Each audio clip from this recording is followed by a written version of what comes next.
Hello everyone. So welcome to our channel.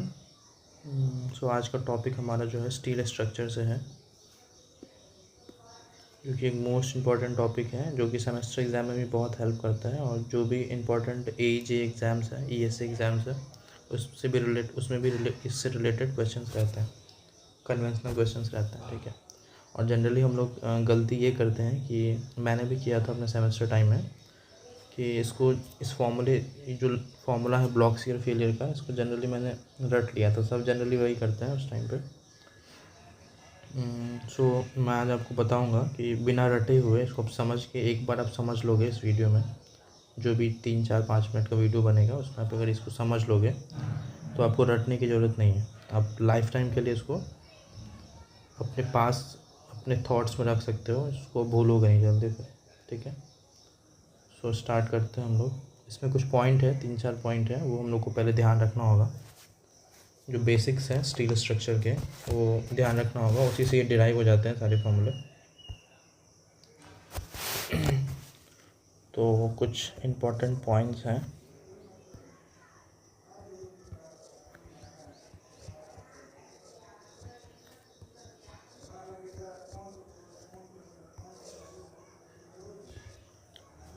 First one, पहला point है कि देखिए, स्टील स्ट्रक्चर में हम लोग दो तरह के partial factor of safety use करते हैं। ठीक है। तो उसमें एक होता है गामा M1 और दूसरा होता है गामा M0। ठीक है। गामा M1 जिसका वैल्यू होता है आपको 1.25 और इसका वैल्यू होता है 1.1। ठीक है। और ये गामा M1 जो है जनरली हम लोग यूज़ करते हैं अल्टीमेट स्ट्रेंथ जहाँ पे यूज़ होता है, वहाँ इसको यूज़ करते हैं, इस पार्शियल फैक्टर ऑफ सेफ्टी को यूज़ करते हैं। जहाँ पे अल्टीमेट स्ट्रेस होता है उस जगह पे यूज़ करते हैं।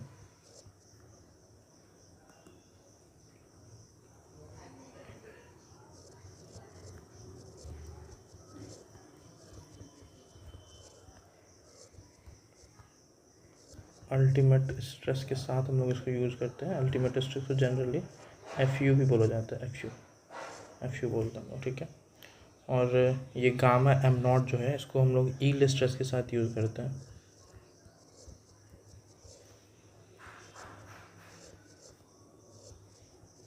ईल्ड स्ट्रेस जो कि हम लोग रिप्रेजेंट करते हैं FY से। ठीक है। पहला पॉइंट तो ये हो गया, ये तो नॉर्मल पॉइंट है जो हम लोग ऐसे भी ध्यान रखते हैं हमेशा। ठीक है। दूसरा पॉइंट, पॉइंट 2, देखिए, एक कॉन्सेप्ट है, जनरल कॉन्सेप्ट है, हम लोग अपने लाइफ में भी इसको देख सकते हैं।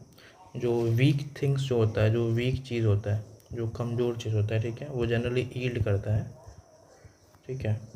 और जो भी स्ट्रॉन्ग चीज़ होता है वो ब्रेक हो जाता है। ठीक है। स्ट्रॉन्ग चीज़ ब्रेक हो जाता है। जैसे आप एक एग्जांपल से देख सकते हो, वीक चीज़ जैसे आप मान सकते हो मसल जो है, हम लोग जब उसको स्ट्रेच करेंगे, स्ट्रेच आउट करेंगे, तो वो ब्रेक नहीं होता है, वो ईल्ड करता है, उसका लेंथ चेंज होता है।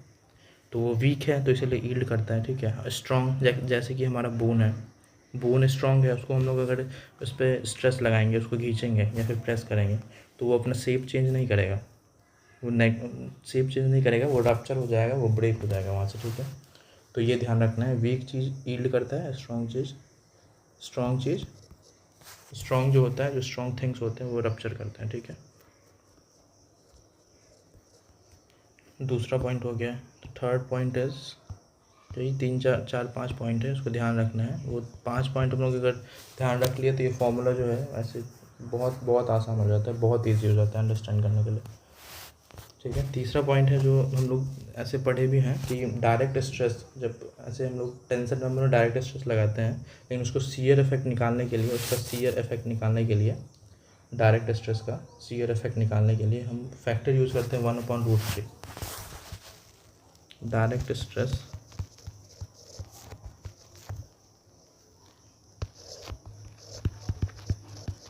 To shear stress, we use factor 1/√3, ये फैक्टर यूज़ करते हैं। ठीक है। तीसरा पॉइंट ये हो गया। चौथा, फोर्थ पॉइंट,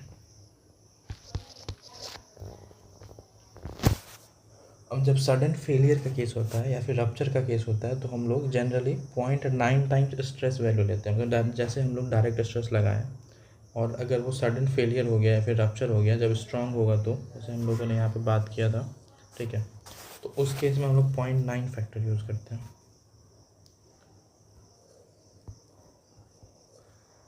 और case of rupture we use 0.9 use करते हैं, ठीक है। ये हो गया चौथा पॉइंट आपका। फोर्थ पॉइंट,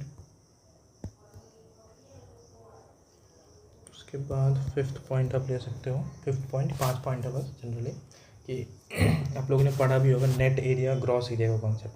तो नेट एरिया हम लोग जो है रप्चर के केस में यूज़ करते हैं। जहाँ पे भी रप्चर होता है उस केस में नेट एरिया यूज़ करते हैं।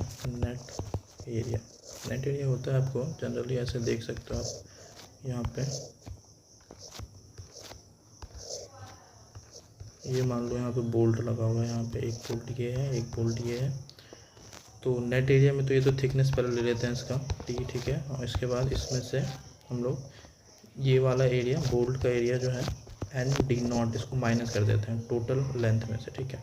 टोटल के लेंथ में से इसमें माइनस कर देते हैं और इंटू टी समथिंग इस तरह का होता है ये, ठीक है। तो ये आपको नेट एरिया हो गया। रप्चर के केस में नेट एरिया लेते हैं और फिर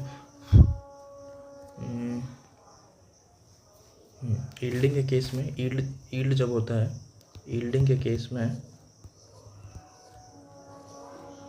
हम लोग ग्रॉस एरिया कंसीडर करते हैं। ग्रॉस एरिया पता ही है, वही सेम थिंग है। इसमें बोल्ट वोल्ट को इग्नोर करते हुए हम लोग पूरा ही एरिया ले लेते हैं। जैसे ये इसका ये डायमेंशन हो गया आपको, ये वाला ये डायमेंशन हो गया आपको D और ये वाला हो गया T, ठीक है। यहाँ पे मान लीजिए बोल्ट भी लगा हुआ है तो इसका ग्रॉस एरिया हो जाएगा D इंटू टी डायरेक्टली, ठीक है। ऐसे लेते हैं हम लोग, ठीक है। ये हो गया बस। ये 5 पॉइंट जो हम लोग को ऐसे ध्यान रखना है। ये 5 पॉइंट ऐसे हम लोग ध्यान रख लिए हैं। ये इसको बेसिक कॉन्सेप्ट है स्टील के, कुछ इसमें खास है नहीं, ठीक है। तो इससे हम लोग जो है फॉर्मूला डिराइव कर लेंगे, वो जो इम्पोर्टेंट वाला फॉर्मूला है, ठीक है। ब्लॉक शियर फेलियर का देख लेते हैं थोड़ा सा। ब्लॉक शियर फेलियर क्या होता है? ब्लॉक शियर फेलियर जनरली उस केस में कंसिडर करते हैं जबकि आपका बोल्ट भी हाई स्ट्रेंथ का हो। Bolt is of high strength end plate is also of high strength. Plate भी हाई स्ट्रेंथ का हो, उस केस में जो है हम लोग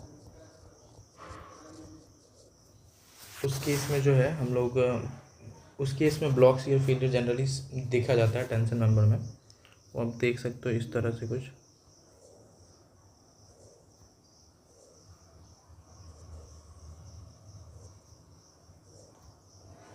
आपको अगर वीडियो स्लो लग रहा है तो आप इसको ऐसे फास्ट करके भी देख सकते हो 1.5x पे, ठीक है। देखिए ये वाला होता है ऐसे बोल्ट लाइन, ये हो गया, ये बोल्ट हो गया, ठीक है। तो इसमें जब हम लोग टेंशन लगाते हैं इस तरह से, ठीक है, तो यहाँ पे ब्लॉक शियर के कंडीशन में जो है जब बोल्ट भी हाई स्ट्रेंथ का यूज़ करते हैं और प्लेट भी हाई स्ट्रेंथ का, तो इस तरह का फेलियर जनरली सीन होता है, ठीक है। तो इसमें ये वाला जो प्लेन है, ये वाला ये होता है टेंशन प्लेन,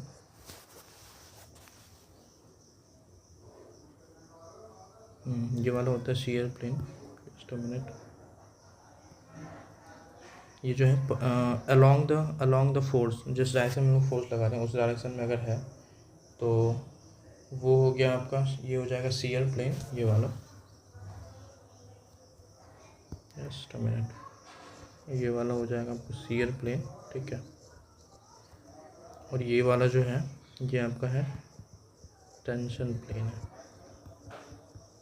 मतलब ये शियर के कारण ये फेल हो रहा है, ये वाला जो फेलियर है शियर के कारण, और ये वाला जो है ये टेंशन के कारण फेल हो रहा है, ठीक है। ये वाला जो फेलियर आ रहा है वो टेंशन के कारण आ रहा है। दैट्स इट, ठीक है। अब देखो, ये तो हम लोगों ने समझ लिया क्या होता है ब्लॉक शियर फेलियर। ये वाला जो ब्लॉक है इसमें ये अलग हो जाता है जनरली, ये ब्लॉक निकल के बाहर आ जाता है जब हम लोग टेंशन लगाएंगे और high strength bolt, high strength plate होगा, तो उस केस में ये वाला जो पूरा ब्लॉक है, ये ब्लॉक पूरा बाहर आ जाता है, इसलिए इसको हम लोग बोलते हैं ब्लॉक शियर फेलियर। ठीक है, इसमें भी दो कंडीशन अराइज होते हैं। ठीक है, केस वन वही दो कंडीशन जिसमें वो वाला फॉर्मूला है डिफ़िकल्ट वाला। Case one,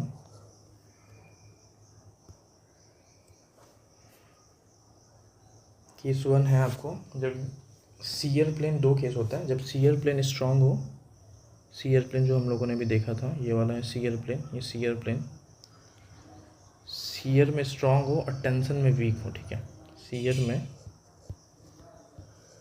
strong in shear and weak in tension.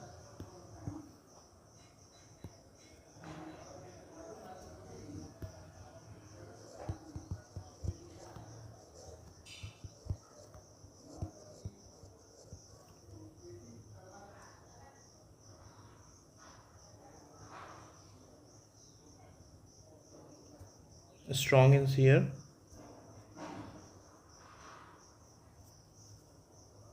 और plus weak in tension, tension में वीक हो। ठीक है,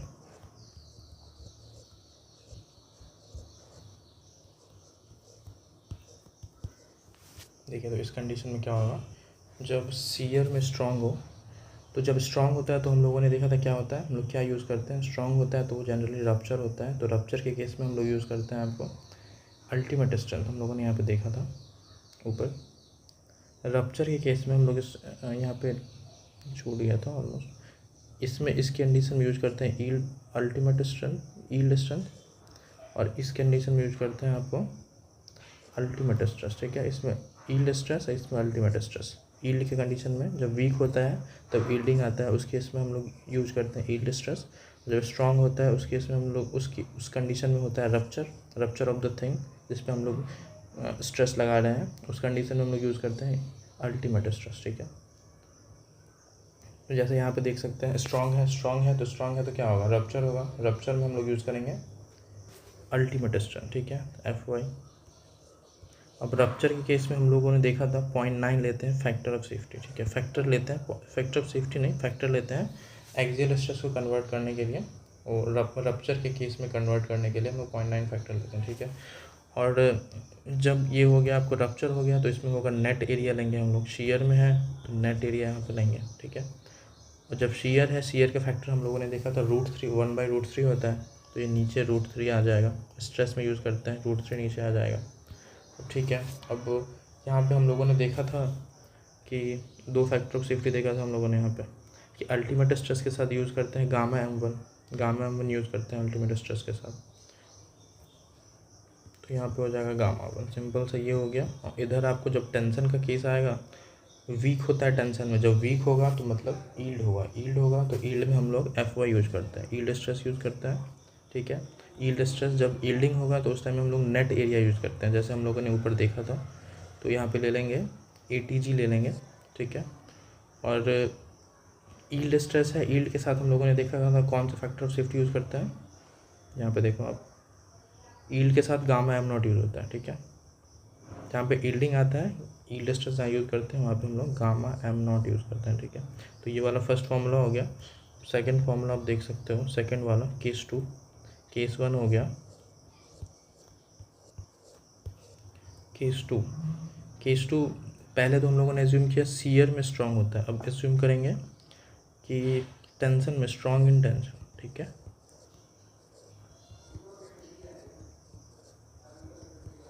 strong in tension and weak in shear, shear में वीक कंसीडर करते हैं और टेंशन में स्ट्रांग कंसीडर करते हैं। ठीक है, केस 2 में तो जब टेंशन में स्ट्रांग होगा तो ये जनरली आपको हो गया रप्चर का केस हो गया, टेंशन में स्ट्रांग होगा तो यहाँ पे हम लोग रप्चर का केस है तो हम लोग ईल्ड अल्टीमेट स्ट्रेंथ यूज़ करेंगे ना, यहाँ पे जब रप्चर का केस आ गया तो। ठीक है, तो अल्टीमेट स्ट्रेंथ यूज़ करेंगे।